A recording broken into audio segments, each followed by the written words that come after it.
Hi friends, எல்லோருக்கும் வணக்கம். எல்லோரும் எப்படி இருக்கீங்க? நல்லா இருக்கீங்களா? இன்றைக்கி அந்த கதையோட அடுத்த பகுதி தான் பார்க்க போகிறோம். அதுக்கு முன்னாடி நீங்கள் செய்ய வேண்டிய விஷயம் என்ன அப்படின்னு கேட்டிங்கன்னா, மறக்காமல் நம்ம இந்த சேனலை சப்ஸ்கிரைப் பண்ணிக்கோங்க. கீழே இருக்க பெல் பட்டனையும் கிளிக் பண்ணுங்கள். அப்போ தான் நான் போடுற வீடியோஸ் எல்லாமே உடனுக்குடனே நோட்டிஃபிகேஷன்ஸ் வரும். ஸோ மறக்காமல் சேனலை சப்ஸ்கிரைப் பண்ணிவிட்டு வீடியோ பாருங்கள் ஃப்ரெண்ட்ஸ். வாங்க நம்ம கதைக்குள்ளே போகலாம்.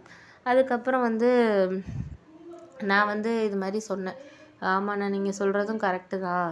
ஏன் அப்படின்னா, எனக்கு நான் இப்போதைக்கு என்கிட்ட கையில் இருக்கிறதும், ஏன்னா அவங்கள்ட்ட நம்ம எல்லா அமௌண்ட்டையும் சொல்லக்கூடாதுங்கிறத, என்கிட்டயும் ஒரு 8,00,000 9,00,000 தானே இருக்கும்.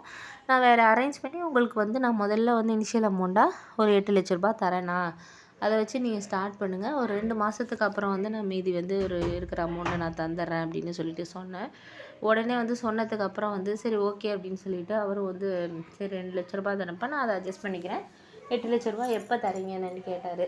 நான் எல்லாமே டாக்குமெண்ட்லாம் நீங்கள் சைன் பண்ணி எல்லாமே ரெடி பண்ணி கொடுத்துருங்க, நான் சைன் போடுற அன்றைக்கி பணத்தை நான் உங்களுக்கு கொடுத்துட்றேன் அப்படின்ட்டு. அப்புறம் என் ஃப்ரெண்டுக்கு ஃபோன் பண்ணி சொன்னேன். இது மாதிரி அண்ணன் இது மாதிரி பார்த்தேன்டா, போய் பார்த்தேன் அண்ணனை, இவ்வளோ இப்போ வரும்னு சொன்னார்.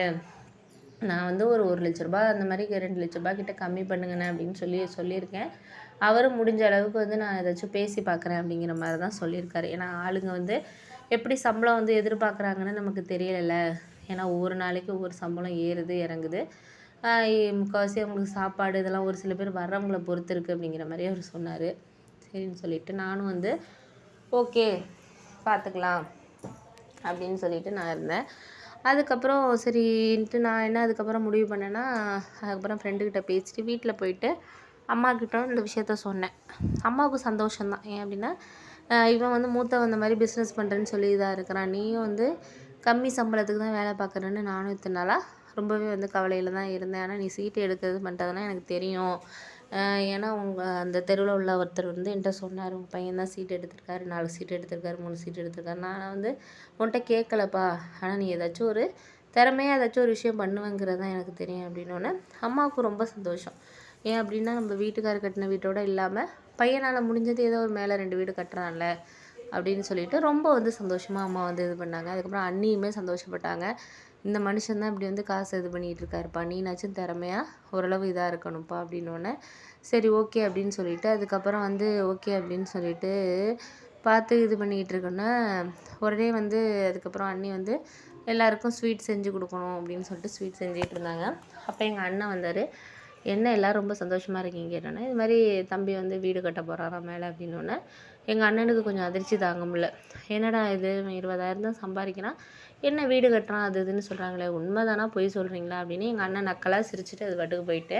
அப்புறம் எங்கள் அண்ணி சொன்னாங்க, அவர் கிடக்கிறாரு பாடுப்பா, அவர் எல்லாரையும் பார்த்தாலும் அவருக்கு அலட்சியமாக தான் இருக்கும், அவர் நினைக்கிறாரு இவங்களால் இது என்ன முடியும் அப்படிங்கிற மாதிரி நினைக்கிறாரு. நம்ம முயற்சி பண்ணி சிறுக சிறுக நம்ம முயற்சி பண்ணோன்னா கண்டிப்பாக முடியாத விஷயம்னு எதுவுமே கிடையாதுப்பா அப்படின்னு சொல்லிட்டு சொன்னோன்னே சரி ஓகே அப்படின்னு சொல்லிட்டு அதுக்கப்புறம் நான் ஒரு முடிவு பண்ணேன்.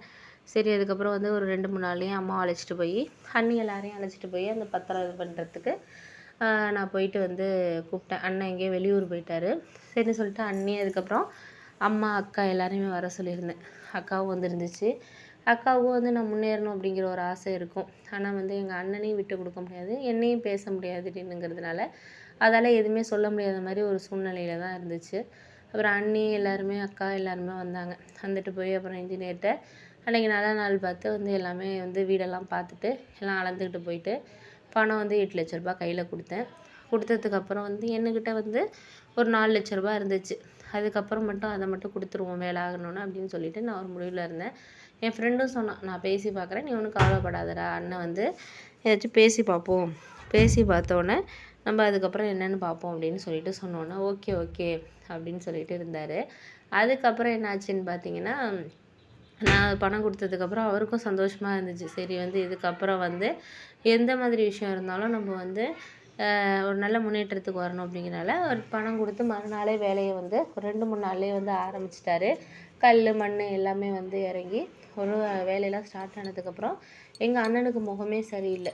அவர் என்னமோ விளையாட்டாக நான் வீடு கட்ட போகிறேன்னு சொல்லிட்டு சொன்னது அவர் விளையாட்டாக நினச்சிக்கிட்டு எங்கள் அண்ணிக்கிட்ட பேசினார்.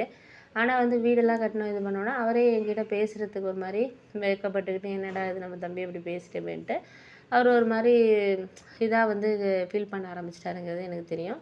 அதுக்கப்புறம் ஒரு 3, 4 மாதத்துலேயே வீடெல்லாம் ரெடி ஆகிட்டு, அப்புறம் முன்னாடி 15 லட்ச ரூபா கேட்டவர் 13 லட்ச ரூபா கொடுங்கப்பா அப்படின்னாரு. நானும் ஓரளவு கிட்டத்தட்ட ஒரு அந்த 3 மாதத்துலேயே வந்து கொஞ்சம் சீட்டெல்லாம் கொஞ்சம் இது பண்ணி முடிச்சுன்னு ஒரு 2, 3 லட்ச ரூபா கையில் வச்சுருந்தேன். ஏன் அப்படின்னா எவ்வளோ கேட்பாங்க என்னன்ட்டு தெரியல அப்படிங்கிறதுனால கூடவே வந்து ஒரு 3 லட்ச ரூபா வச்சுருந்தேன். அப்புறம் அவர் வந்து 13 லட்ச ரூபா கேட்டார். அப்புறம் கையில் இருந்ததை வந்து 5 லட்ச ரூபாயும் கொடுத்து நல்லபடியாக வந்து எல்லாமே பால் காய்ச்சி இது பண்ணிவிட்டு எல்லா வேலையும் முடிஞ்சு நல்லபடியாக பால் காய்ச்சினோம்.